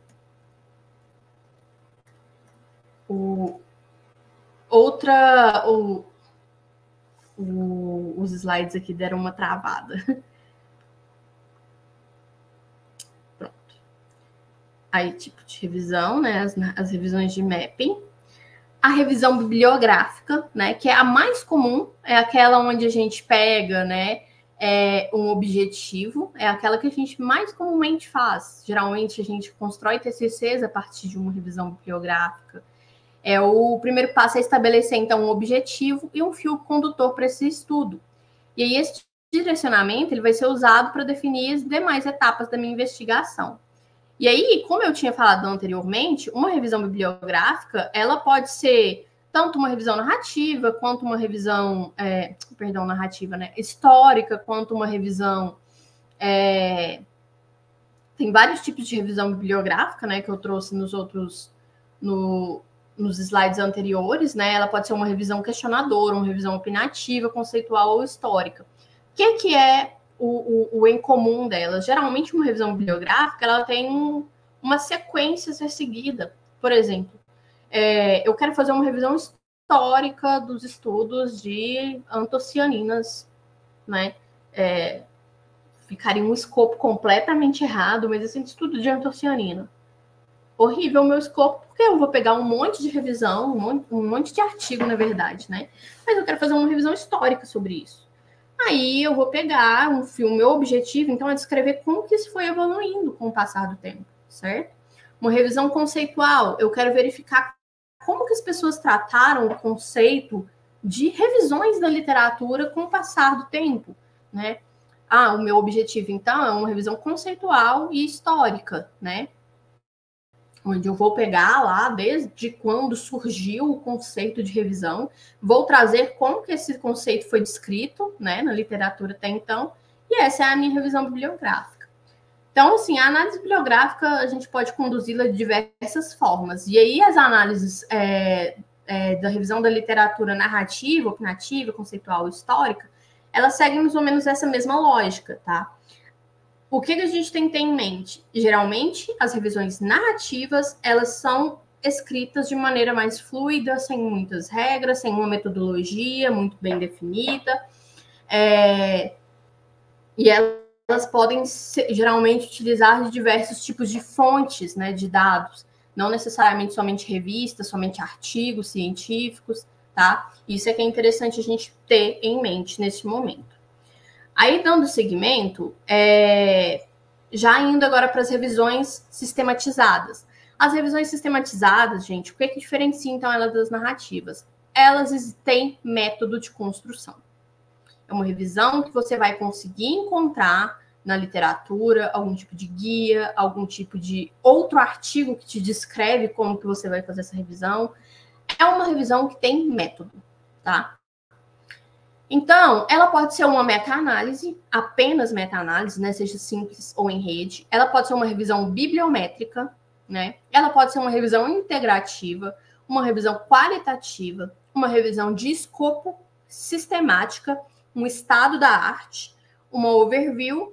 E aí, dentro das revisões sistemáticas, a gente ainda tem as revisões sistemáticas rápidas, as sistemáticas simples, a sistemática com meta-análise, a sistemática com meta-análise simples e a meta-análise em rede. Eu vou falar muito rapidamente sobre elas agora, até para... Eu já estourei o meu tempo, mas assim, para não me prolongar mais, né? Então, as revisões sistematizadas, elas utilizam de protocolos para produção, elas são amplamente estudados, tem guias, tem comissões mundiais que atualizam e buscam essas atualizações dos guias de escrita dessas revisões, tá? Principalmente as revisões sistemáticas mesmo, a gente tem comissões mundiais e guias muito bem estruturados, com passo a passo de como que você deve fazer essa revisão. Não é uma revisão que você senta e faz ela em 1, 2 meses. Mas eu posso fazer? Eu vou fazer sim em 1, 2 meses. Beleza, você consegue. Só que você tem que seguir todas aquelas etapas. É um estudo extremamente robusto que, por si só, vai gerar uma evidência muito bem estruturada. Então, é um estudo que você tem que fazer com um pouco mais de minúcia, tá? Ele vai seguir, então, rigorosamente o método científico, né? Ele tem etapas de seleção de estudos e construção do texto que são muito bem descritas e explicitadas nesses guias, nesses artigos. Ela avalia criticamente, então não é só uma revisão, por exemplo, a revisão narrativa, outro ponto interessante de fazer comparação aqui, a revisão narrativa, muitas vezes, eu vou contar o que o cara conseguiu ver no estudo. Fulano de tal fez um experimento assim assado e verificou que a análise dele conseguiu detectar tanto, né, de antocianina, tal concentração de antocianina. Pronto, eu contei o que aconteceu. Agora, quando eu vou fazer uma revisão sistematizada, eu tenho que ter uma visão crítica. A partir da minha leitura dos outros artigos, a partir do meu conhecimento daquela área, eu vou conseguir falar. Fulano teve essa concentração de antocianina na análise dele. Só que essa concentração, de acordo com fulano, ciclano, do outro artigo, é baixa. E aí a gente observa que o fulano fez isso, que pode ter influenciado esse resultado negativo. Então, Por que é interessante, né, nas revisões sistematizadas, a gente trazer essa questão, essa visão crítica? Exatamente para você não só descrever o que existe na literatura, como também dar dicas de como, né, pode ser feito, como pode ser melhorado essas questões que estão descritas na literatura. Então, as revisões sistematizadas, elas sempre têm essa visão crítica, tá? Ah, enviesada porque eu acho... Não, é porque você conhece, você leu e você sabe sobre aquilo. Por isso que é interessante que a gente tenha em mente, eu acho... Por que eu bato um pouco nessa tecla da questão das inteligências artificiais? Porque elas ajudam muito mesmo na hora de você construir uma revisão. Elas te ajudam muito a filtrar, elas te ajudam muito a entender, às vezes, alguma coisa ou outra que você leu ali no artigo e não conseguiu entender. Só que essa visão crítica, a partir da leitura e do estudo, só você é quem consegue ter. Então, uma revisão sistematizada bem feita, ela pode se beneficiar e muito das inteligências artificiais, mas com parcimônia, porque a revisão, para ser sistematizada, ter uma visão crítica, conseguir gerar uma evidência científica boa, robusta, você tem que fazer todas as etapas e você tem que ter essa visão sua, tá? Inclusive, revisões sistemáticas, eu posso até, porque os últimos guias eu não dei uma olhada, assim, os dos últimos anos, os últimos 2 anos, mas eu não me lembro de ter como você embutir a questão do IA nas metodologias para revisões sistemáticas mesmo, né? Mas, enfim, isso aí é um debate à parte. Outra coisa que é importante é que nas revisões sistematizadas, de novo, a reprodutibilidade dos resultados é imprescindível. Então, quando eu reforço lá a questão de você ter muito bem descrito e muito bem definida a sua estratégia de busca no seu artigo, é exatamente para cumprir esse critério da reprodutibilidade dos dados. É para o Zezinho, que está lá na Irlanda, pegar a mesma estratégia de busca que eu fiz, jogar lá nas bases de dados e conseguir os mesmos artigos e os mesmos estudos que eu coletei, a mesma amostra que eu coletei e estou fazendo a minha análise. Ela vai gerar, então, resultados com mais forte evidência científica, né?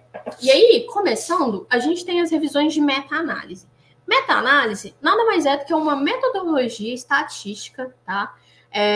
Que produz estudos com alta robustez metodológica e é conduzida através de uma revisão e da análise estatística dos dados quantitativos naquele estudo. Ela é uma ferramenta importante na definição de protocolos e abordagens. A área da saúde se beneficia muito de meta-análise e utiliza muito de meta-análises para poder comparar e verificar eficácia de tratamentos. Só a área da saúde que vai utilizar? Claro que não. Eu trouxe esse exemplo porque é o mais comum de você verificar. Mas qualquer área. Se eu quero, por exemplo, fazer uma revisão dos métodos analíticos, tiro o eletroanalítico, coloco métodos analíticos para análise das antocianinas, posso comparar estatisticamente qual deles, né, através de uma meta-análise, qual deles vai me dar melhores resultados para fazer esse tipo de análise. Então, a meta-análise ela é muito importante nesse momento, ela te ajuda muito na tomada de decisões. E aí, a gente tem a variação da meta-análise, que é a meta-análise em rede, que é uma segunda forma de você conseguir fazer essa análise. É quando você tem... vamos supor que eu tenho um artigo que faz a comparação da eletroanálise com a cromatografia para determinar a antocianina. E eu tenho um artigo que compara a espectroscopia com a cromatografia para determinar a antocianina. Mas eu não tenho um artigo que compara a eletroanálise com a espectroscopia. O que eu posso fazer? Uma meta-análise em rede, que é onde eu pego uma comparação aqui desse grupo, né, que era onde eu tinha a cromatografia e a espectroscopia, uma comparação aqui da espectroscopia, da cromatografia com a eletroanálise, vou fazer um julgamento ali, mas eu também faço um julgamento em rede, onde eu consigo determinar qual dessas 3 técnicas que foram comparadas em estudos diferentes e separados, mas eu tenho um tipo de técnica ali que meio que liga eles, para eu determinar, então, qual que é a melhor abordagem para fazer essa análise. Isso é só um exemplo, né, para vocês entenderem como que é feita essa análise em rede. Aqui é um exemplo de um estudo onde a gente fez, não, né? Onde os analistas, né, os cientistas, fizeram a análise de diversas drogas, né, para verificar, desse estudo aqui, né, para poder verificar medicamentos utilizados geralmente em tratamento, se eu não me engano, para gatos, né, para dores em gatos. Então, eles pegaram esses medicamentos que são geralmente utilizados e verificaram como que eles se comportam, qual deles teria um melhor efeito para mitigar essa dor nos gatos. Eu não tenho, e aí é interessante a gente observar esses nós aqui, que eles mostram onde existe uma comparação direta. Então, eu tenho um estudo onde foi feito o estudo do Neforpan com a ketamina, um estudo do placebo com a ketamina, mas eu não tenho alguns pontos aqui, por exemplo, a pregabalin, ela não foi comparada diretamente com a venlafaxina, né? Mas ela foi comparada com um placebo. Então, a partir dessa análise em rede, a partir da estatística robusta, tá? Essas metodologias que utilizam de meta-análise, a estatística é extremamente robusta e intrincada. É interessante que você tenha um bom conhecimento em estatística ou uma coorientação ou uma orientação que consiga te auxiliar nesse ponto, tá? A partir, então, dessa meta-análise, eu consigo julgar e verificar qual desses medicamentos vai ter uma melhor eficácia, ser uma abordagem melhor para esse tratamento que eu estava investigando. Outro tipo de análise interessante, né, de revisão da literatura sistematizada interessante é a revisão bibliométrica, onde a gente tem uma apresentação dinâmica dos dados da literatura, tá? Buscando traçar algum tipo de padrão, verificar como que essa literatura se comportou diante de um determinado tema, em um determinado período, em uma determinada região. Então, por exemplo, eu quero verificar qual que é a região do mundo que mais pesquisa a questão das antocianinas, a análise de antocianinas. Eu posso fazer uma análise, uma revisão bibliométrica. Por quê? Porque essa revisão bibliométrica, a partir de representações dinâmicas, eu vou conseguir não só coletar esse dado e responder essa minha pergunta, como também demonstrar de forma dinâmica como que a ciência se comportou a partir desse meu tema, nessa minha pergunta, que no caso é qual é a região, né? Então, ela é um tipo de revisão que busca traçar padrões e investigar o quantitativo e qualitativo dos estudos científicos sobre uma determinada área do conhecimento, ou um tema específico. Ela requer o uso, geralmente, de softwares, né, e ferramentas específicas para sua execução. Um exemplo aqui de mapas que a gente consegue gerar com a revisão bibliométrica são esses mapas aqui, por exemplo, onde a gente vai pegar com um software específico. Esse tipo de revisão eu já fiz algumas vezes. Então, a gente faz um levantamento muito amplo da literatura. Para esse tipo de revisão aqui, eu consigo trabalhar com uma quantidade imensa de dados, então, diversos estudos, né? Eu vou pegar vários estudos, sei lá, eu já trabalhei em revisão bibliométrica com mais de 600 estudos, né? Mais de 600 artigos.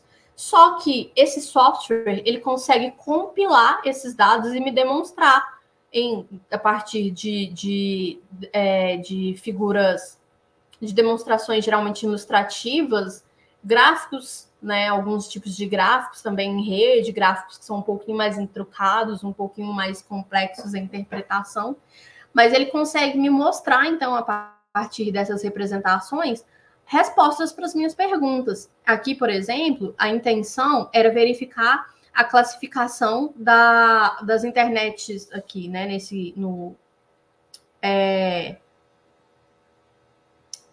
Nessa tabela, o meu software conseguiu verificar para mim quais que eram, né, as ferramentas, né, de internet das coisas utilizadas nos estudos que eu coletei. Aí o software vai gerar para mim a tabela onde ele me fala qual que foi a bebida analisada a partir dessa questão da internet das coisas. Na verdade, aqui eu acho que, se eu não me engano, eram plantas, né, onde você utilizava a internet das coisas para fazer um acompanhamento do processamento dessas bebidas aqui. Qual foi o período, né, de comunicação, qual era a distância, na escala da comunicação dessas ferramentas, e como que quais ferramentas foram adotadas para poder fazer esse mapeamento da produção. Então, aqui a gente tem esse mapa que nos mostra, essa tabela que é gerada por um software. Esse aqui, se eu não me engano, é o R, tá? O R, ele tem pacotes específicos que a gente consegue fazer bibliometria a partir do R, que é um software que a gente consegue um acesso mais fácil, né? E aí me gera também dados, por exemplo, aqui, onde ele me mostra onde, geralmente, essa internet das coisas foi utilizada, onde ela foi mais utilizada. E aqui eu tenho uma escala, né? Então, uma análise bibliométrica é uma revisão onde a gente pode abrir um parêntese e realmente utilizar muitos dados, porque eu utilizo de softwares para me ajudar a fazer esse julgamento e essa organização das minhas informações de maneira dinâmica. Outro tipo de mapa que eu posso gerar através da análise bibliométrica, né, é utilizando esse software, o Voz Viewer. Ele é muito simples, é um software aberto, tá? Às vezes não, né? Para fazer a interpretação desse mapa aqui, por exemplo, que é interessante que você leia, né? Você tem que entender como que funciona essa análise. Você tem que entender o que significa essas linhas aqui. Tem diferença do tamanho do nó, que é esses pontinhos? Tem diferença da dimensão dessas linhas, né? Então, assim, onde a gente entra, que revisões sistematizadas geralmente seguem protocolos, você não sai fazendo, né? Não sai escrevendo assim. Então, você tem que entender como que ela é feita para você conseguir fazê-la. E aqui é um exemplo muito bom. É uma revisão que você consegue fazer um compilado de dados muito grande. É uma revisão onde você consegue trazer de forma dinâmica e bem interessante os seus dados, né, para o artigo. E é um tipo de revisão que você consegue trabalhar com uma gama de artigos muito grande, né? E tem muito campo, porque ela ainda não é tão explorada, esse tipo de revisão, viu? Fica a dica. E é uma revisão muito interessante quando você aprende a fazer. Eu já fiz algumas delas, né? Algumas estão para publicação, outras eu mandei para o congresso, mas é muito interessante quando você consegue aprender a fazê-la de fato, porque você consegue tirar informações muito importantes de uma gama muito grande de artigos. Continuando, a gente tem as revisões integrativas. As revisões integrativas, né, dentre os métodos, né, de construção de revisão sistematizada, é o método mais amplo. Ele permite um profundo entendimento de um determinado fenômeno e permite generalizações muito precisas. Ele permite a tomada de decisões com relações a protocolos e intervenções, tá? Então, uma revisão integrativa nada mais do que o próprio nome já ajuda a gente a entender o que é, né? É uma revisão onde a gente vai conseguir fazer uma análise utilizando um protocolo, tá? Também. Só que, por exemplo, é uma revisão onde eu vou fazer eu quero fazer um overview utilizando uma ferramenta bibliométrica, e aí depois eu vou fazer uma meta-análise e os resultados vão ser dispostos em forma de uma revisão sistemática, né? Eu vou seguir um protocolo de revisão sistemática, enfim, né? É uma revisão, então, que eu vou integrar diversos métodos, tá? É uma revisão muito interessante, é uma metodologia de escrita muito interessante também. Existem protocolos, tá?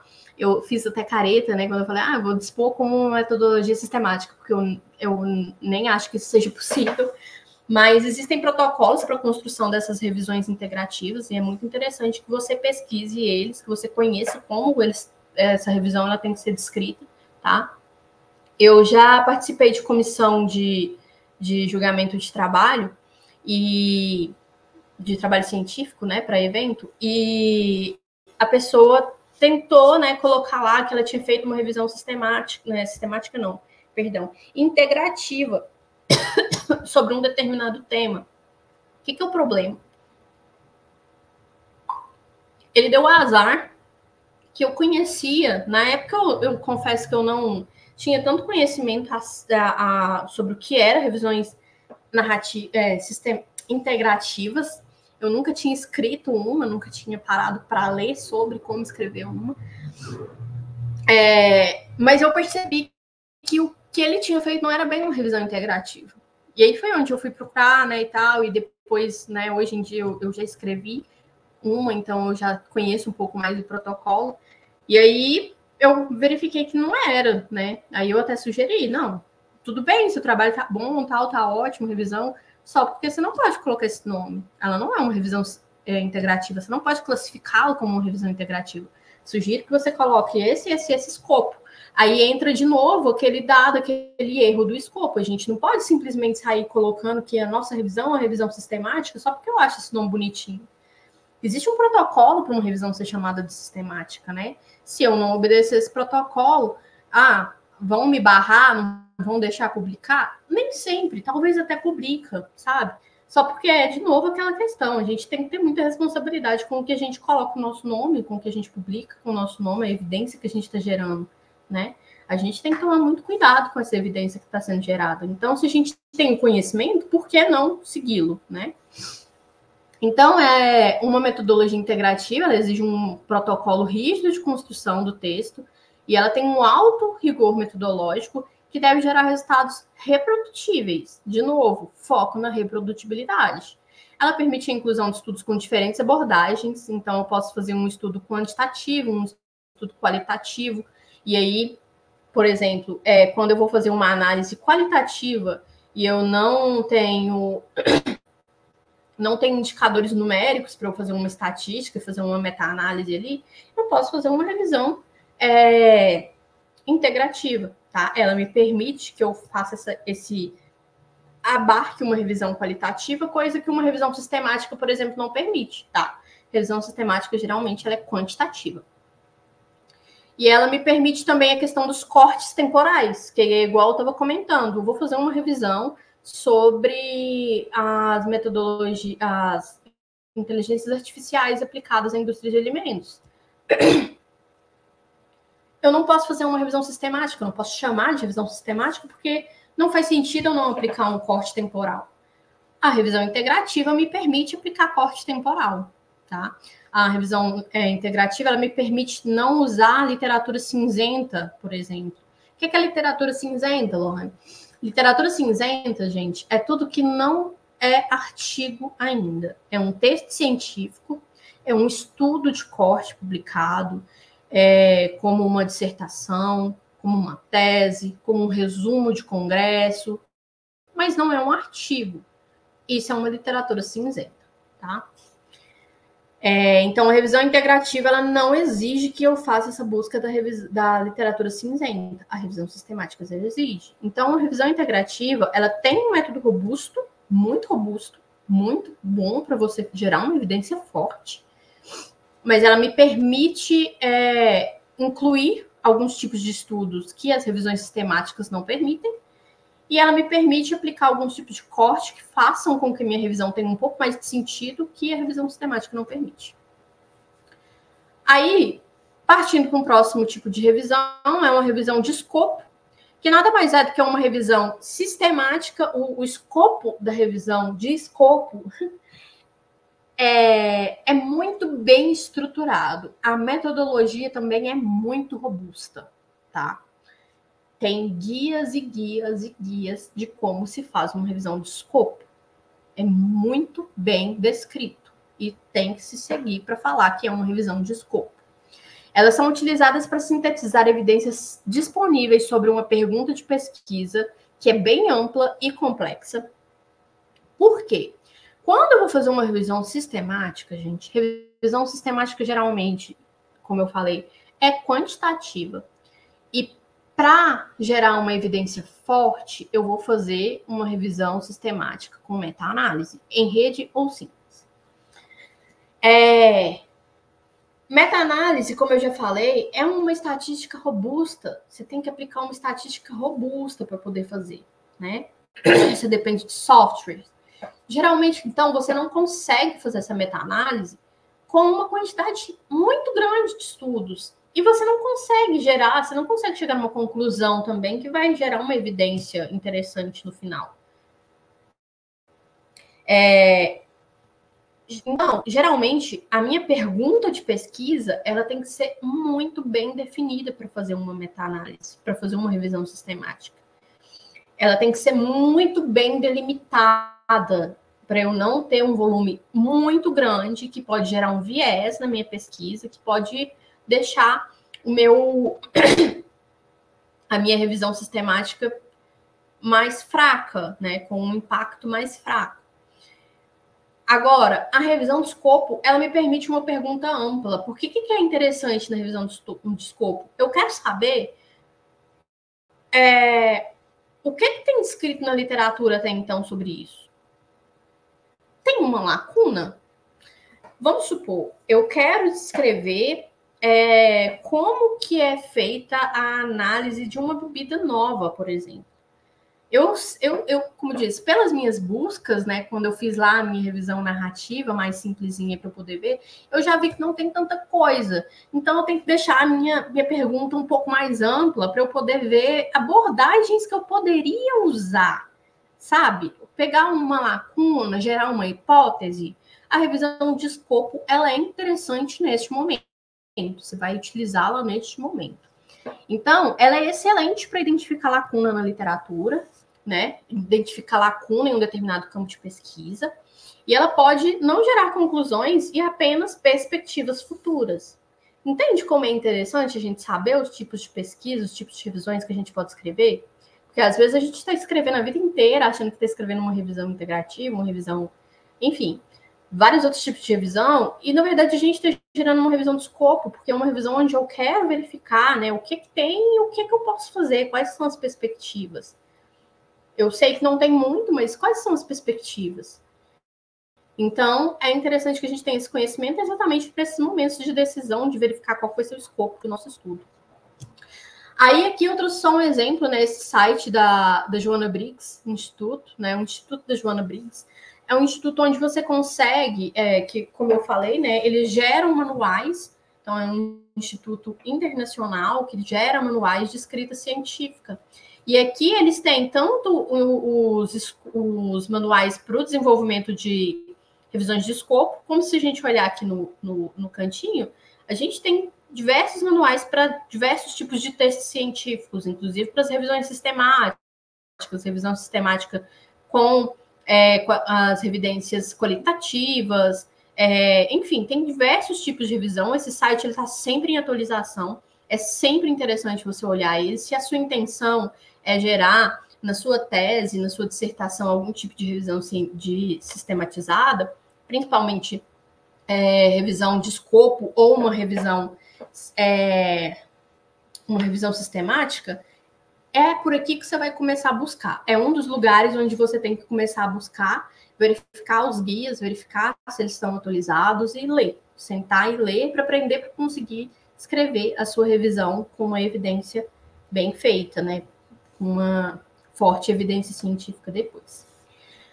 Outro tipo de revisão muito comum é a revisão de estado da arte, né? Que basicamente o que a gente tem lá na narrativa, que a gente só faz, né, a descrição, fulano, ciclano, fizeram um estudo assim, assado no ano de tal, mas aí depois, 2 anos depois, veio um ciclano que fez o estudo assim, assado.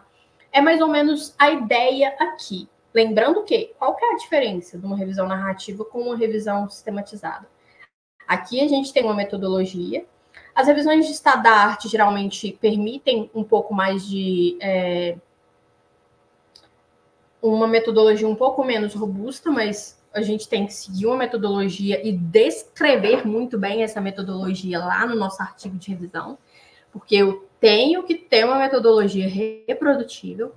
E, além disso, é importante aqui que a gente tenha uma visão crítica, né? Então, vamos supor, uma revisão de estado da arte é uma revisão interessante de se escrever sobre tecnologias que usam inteligência artificial. Porque aí eu vou conseguir pegar, né? Posso pegar estudos até mais antigos e aí eu fazer essa crítica. Beleza, fulano falou que usou tananã, 1900 e tanto. Só que A gente sabe que essa era uma tecnologia, né, da época, tananã, tananã, enfim. Então, é um estudo onde você vai mostrar o estado da arte, né, mostrar como está aquela área, aquele campo de pesquisa. Também pode ser uma pergunta de pesquisa um pouco mais ampla, tá? Então, você vai pegar essa área de pesquisa, descrever criticamente como que ela evoluiu e como que ela está hoje, tá? E chegar depois numa conclusão a partir dessa sua análise. E aí, a gente tem as overviews, que, como eu já disse, né, são revisões feitas a partir de outras revisões. Então, a gente pega... É uma revisão sistemática, tá? Então, lá no guia da Joana Briggs, inclusive, tem como fazer ela também. De outras revisões sistemáticas ou sistematizadas, né? Então, ela vai seguir um método explícito, rigoroso e semelhante aos de revisões sistemáticas para mapear, coletar e avaliar estudos. A única diferença aqui é que a sua amostra é composta por outras revisões da literatura. E aí, para finalizar, a gente tem as revisões sistemáticas, né, que eu falei tanto já sobre ela. Elas utilizam métodos rigorosos, explícitos e reprodutíveis para mapear, avaliar, criticar e sintetizar todas as evidências disponíveis. E o objetivo é minimizar o máximo possível todos os vieses que eu posso durante a minha construção da revisão. E produzir resultados confiáveis com forte evidência científica. Elas são utilizadas para responder perguntas de pesquisa bem formuladas, específicas, claras e objetivas, e são utilizadas para aferir a acurácia da produção científica sobre um determinado tema. Ela exige, então, uma busca ampla e sensível em várias bases de dados, tá? Então, uma revisão sistemática, você nunca vai fazer buscando só numa base de dados, você nunca vai fazer com corte temporal, você nunca vai fazer com corte linguístico, você vai pegar todos os textos que existem. Ah, mas está em russo, está em, sei lá, está em latim. Usa alguma ferramenta para traduzir, porque se você quer que seja uma revisão sistemática, ela realmente tem que abarcar o máximo da literatura possível para tirar qualquer tipo de viés de seleção de artigo, tá?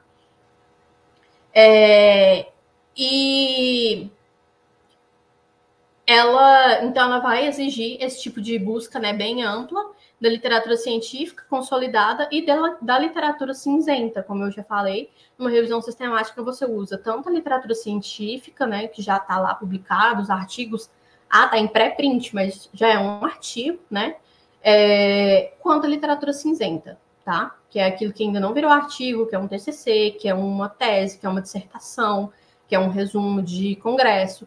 Enfim, claro, você não vai sair pegando qualquer tipo de informação no site, qualquer um, né?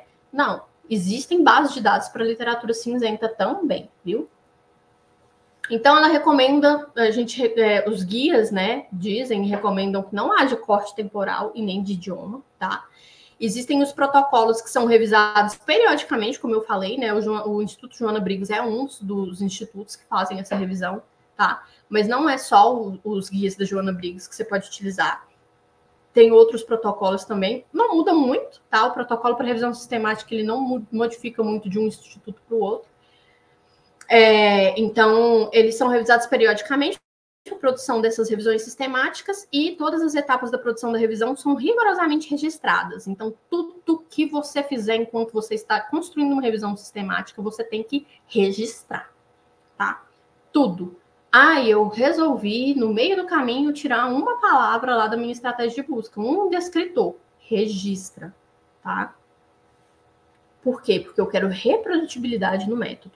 Ela envolve, então, uma busca ampla, com critérios específicos de seleção de estudo, extração de dados bem específicos também definidos nos protocolos, com avaliação por pares. A revisão sistemática, você tem que ter avaliação por pares. Aqui não é eu acho que eu vou chamar alguém para escrever. Não, você tem que ter, tá? Ela tem que ser feita por mais de uma pessoa. Ela tem que utilizar-se de ferramentas padronizadas para fazer, por exemplo, a meta-análise, para fazer a escala dos vieses, né, o julgamento dos vieses dos artigos.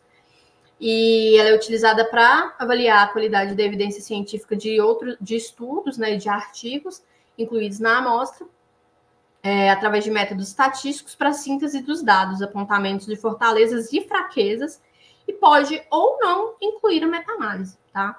Então, uma revisão sistemática não necessariamente tem que ter meta-análise. A meta-análise ajuda na robustez do método. Elas fornecem, então, uma base muito confiável para a tomada de decisões e devem ser atualizadas periodicamente. Quais são as limitações para você construir uma revisão sistemática? Eu posso ter uma ausência de evidências ou estudos com alta qualidade que possam resultar em resultados, né, confiáveis e gerar resultados inconclusíveis. Então, assim, eu fiz a minha busca, verifiquei que eu tenho vários artigos, mas dos artigos que eu tenho, a maioria foi barrada lá nos meus critérios de inclusão e de exclusão. Os que sobraram, eu verifiquei que quando eu utilizo, né, as ferramentas específicas para verificar as fraquezas e fortalezas desses artigos, eu verifiquei que não são artigos com boa evidência científica. Eu posso, então, fazer, a partir dessa conclusão, fazer um outro tipo de revisão, descrevendo isso, né, descrevendo essa questão, essa fraqueza, essa lacuna da literatura. Ou eu posso só desistir e partir para outro tema, tá? Porque para uma revisão sistemática, você tem que ter artigos, tem que ter estudos com boa evidência. Porque durante a sua revisão sistemática, você vai fazer essa etapa de julgar os artigos que você incluiu na sua revisão sistemática. Então, ela exige uma extrema atenção com a possibilidade de viés nas diferentes etapas da produção do estudo, ou seja, pode ser um viés de seleção, de perda de estudos, de busca inadequada, então, diversos tipos de viés, como eu falei, né? E você vai descrever esses tipos de viés. Então, você tem que ter um conhecimento sobre isso, você tem que estudar sobre isso. Não é, como eu falei, não é um tipo de revisão que você vai... Hoje eu vou fazer uma revisão sistemática sem olhar nenhum tipo de guia. Não, você tem que ter alguma coisa em que se apoiar para você conseguir seguir as etapas direitinho para poder ter, de fato, uma revisão sistemática. Ela deve ser realizada por, no mínimo, 2 pessoas, 2 pesquisadores, né, com expertise metodológica e estatística. Estatística por quê? Porque eu já falei, né, a gente, se for fazer uma meta-análise, na meta-análise eu já preciso de uma noção boa de estatística. Ah, mas eu não vou fazer meta-análise. Mas você precisa entender estatística, né? E você tem que ter uma expertise sobre aquele tema, porque você vai fazer um julgamento crítico dos artigos da sua amostra. Para isso, você tem que entender o que está escrito ali no artigo. Então, não é uma revisão também que é interessante de você fazer sem já conhecer um pouco do seu campo de pesquisa. E aqui entra também a importância de você ter um orientador para poder te auxiliar nesse processo, ou então um pesquisador de mais tempo de casa, digamos assim, né, para poder te auxiliar nesse processo se você for uma pessoa que está começando, por exemplo, o mestrado, ou está ingressando no doutorado numa linha de pesquisa diferente. Então, aqui é importante que você tenha essa pessoa, ou que você mesmo tenha essa expertise e esse conhecimento estatístico, pelo menos para saber julgar.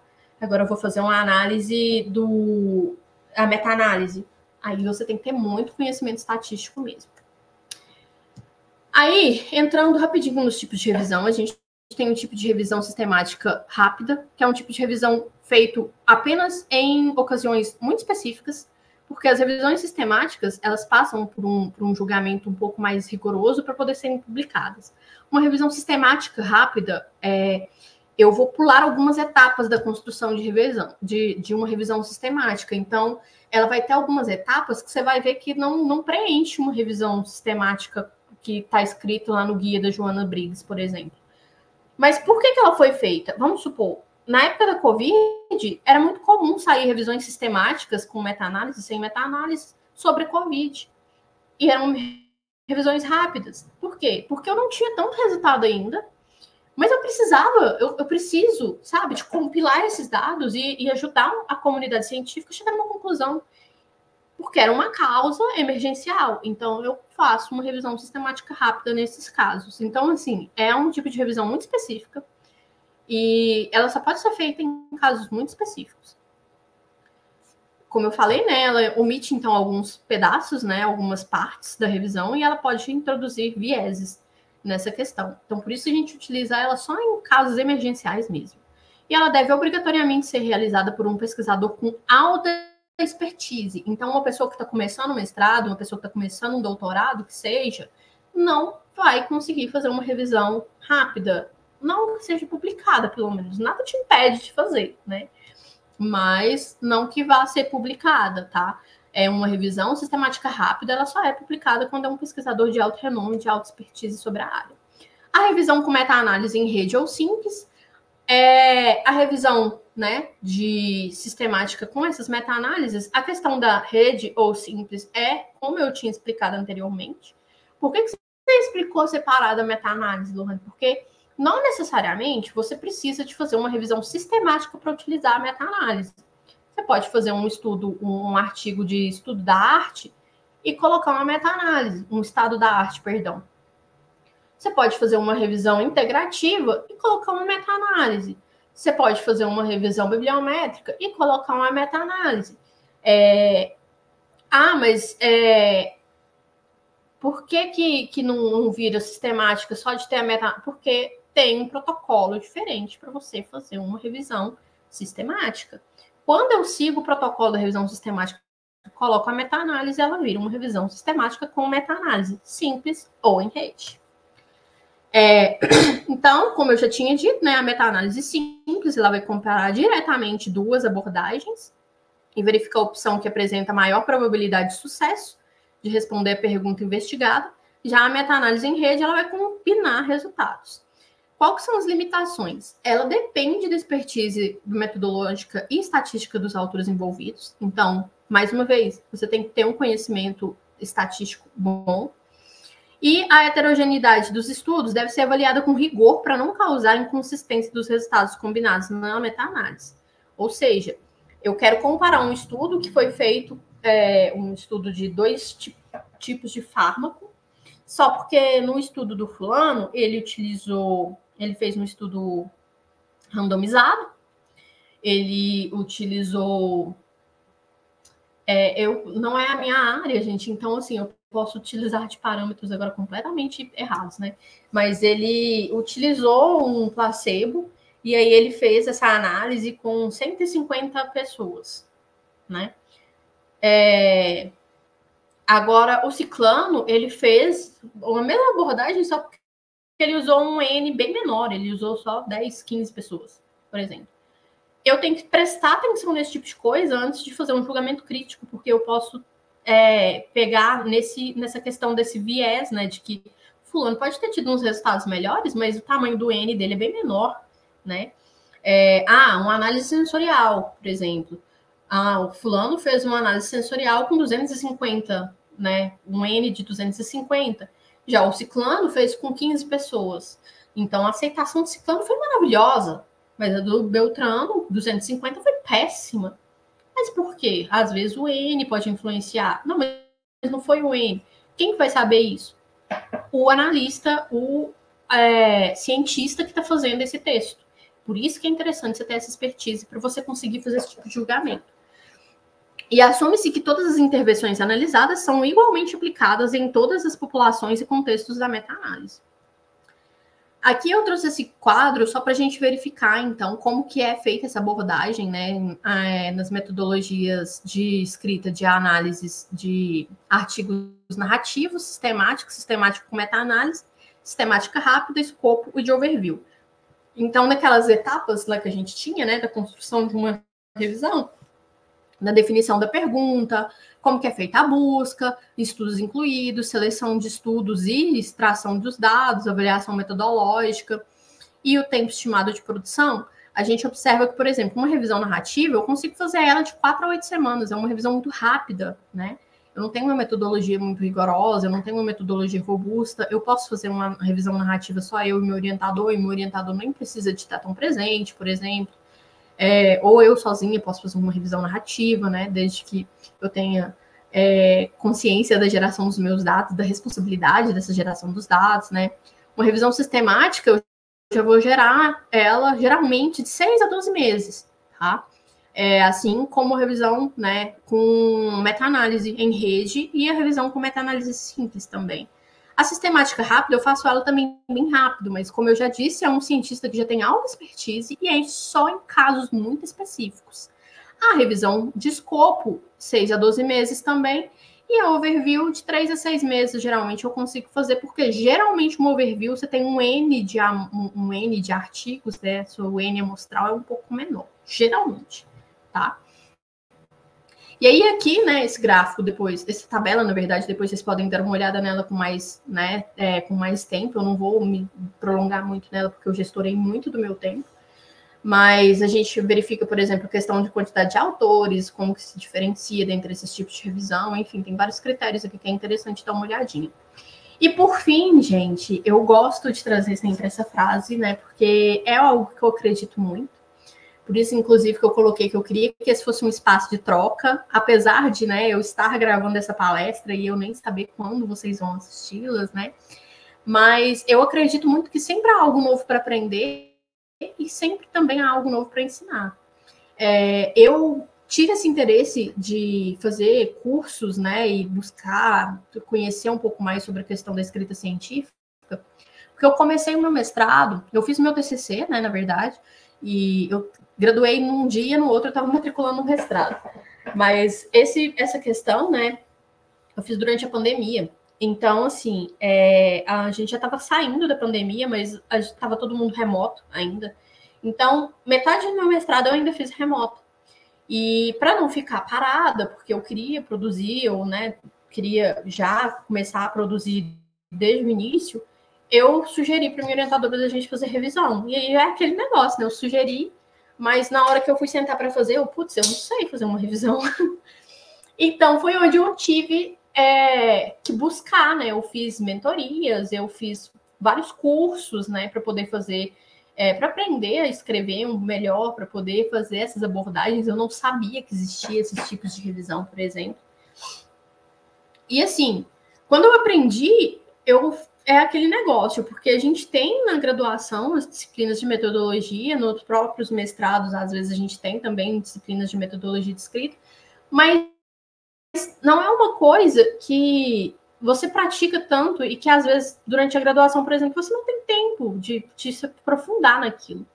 Então, eu fiquei muito empolgada e eu quis, né, passar esse conteúdo para frente, principalmente nas nossas áreas, né, de ciências e tecnologias, engenharias. Geralmente é mais comum, como eu falei, né, a gente priorizar estudos experimentais, né, estudos empíricos.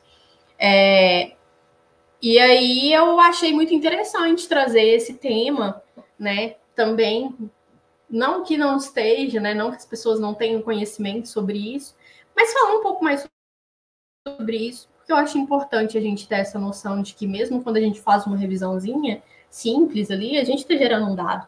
E a gente pode, bem, de uma revisãozinha simples ali que eu fiz para um seminário, gerar uma pesquisa muito legal depois.